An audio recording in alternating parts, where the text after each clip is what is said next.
কয়েনের জায়গা নড়ে যাওয়ায় পোর্ট্রেট বানাতে আমার অনেকটাই প্রবলেম হচ্ছিল। বাস হাওয়া নিকল গই।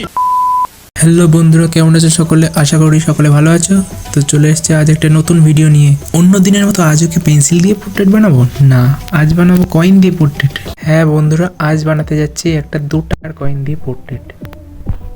তো পোর্ট্রেট করার জন্য বিরাট কোহলি একটা ফটো নিয়ে নিয়েছি, কারণ ইতিমধ্যে বিরাট কোহলির বার্থডে গেছে। তো কারা কারা বিরাট কোহলির ফ্যান আছো কমেন্টে জানাও, আর চ্যানেলে নতুন হলে সাবস্ক্রাইব করতে ভুলো না কিন্তু। ভিডিও ভালো লাগলে একটা লাইক করে দিও, আর নিজের মতামত কমেন্টে জানিও, যাতে আমিও বুঝতে পারি যে তোমাদের কেমন লাগছে ভিডিও দেখে।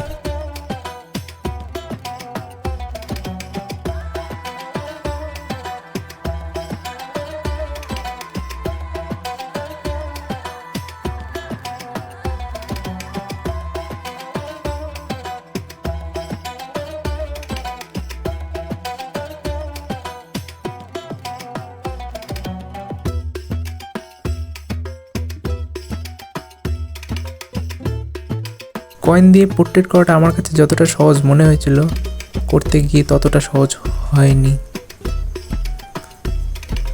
কয়েনের ধারে পেন দিয়ে দাগ টেনে টেনে একটা পোর্ট্রেট বানানো অতটাও সহজ কাজ নয়। প্রতিটা দাগ একটা একটা করে টানা, সাথে কয়েনের জায়গা নড়ে যাওয়ায় পোর্ট্রেট বানাতে আমার অনেকটাই প্রবলেম হচ্ছিল।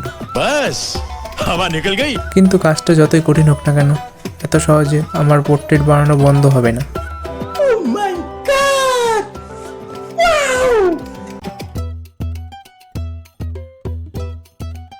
তো হাল না ছেড়ে দিয়ে এই পোর্ট্রেটটা আমি শেষ পর্যন্ত করতে থাকলাম।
তো ফাইনালি পোর্ট্রেটটা অনেকটা কমপ্লিট করে ফেলেছি।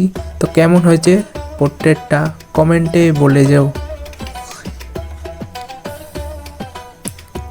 এরকম আরও নতুন নতুন পদ্ধতিতে পোর্ট্রেট বানাবো আমি নেক্সট ভিডিওতে। তোমাদের জানা কোনো পদ্ধতি থাকলে সেটা কমেন্টে জানিও, আমি সেটাও ট্রাই করব। থ্যাংক ইউ বন্ধুরা ভিডিওটি এতক্ষণ ধরে দেখার জন্য। আজকের ভিডিও এ পর্যন্তই। তো টাটা বন্ধুরা, দেখা হচ্ছে এরকমই নতুন ধরনের নেক্সট কোনো ভিডিওতে। Good bye.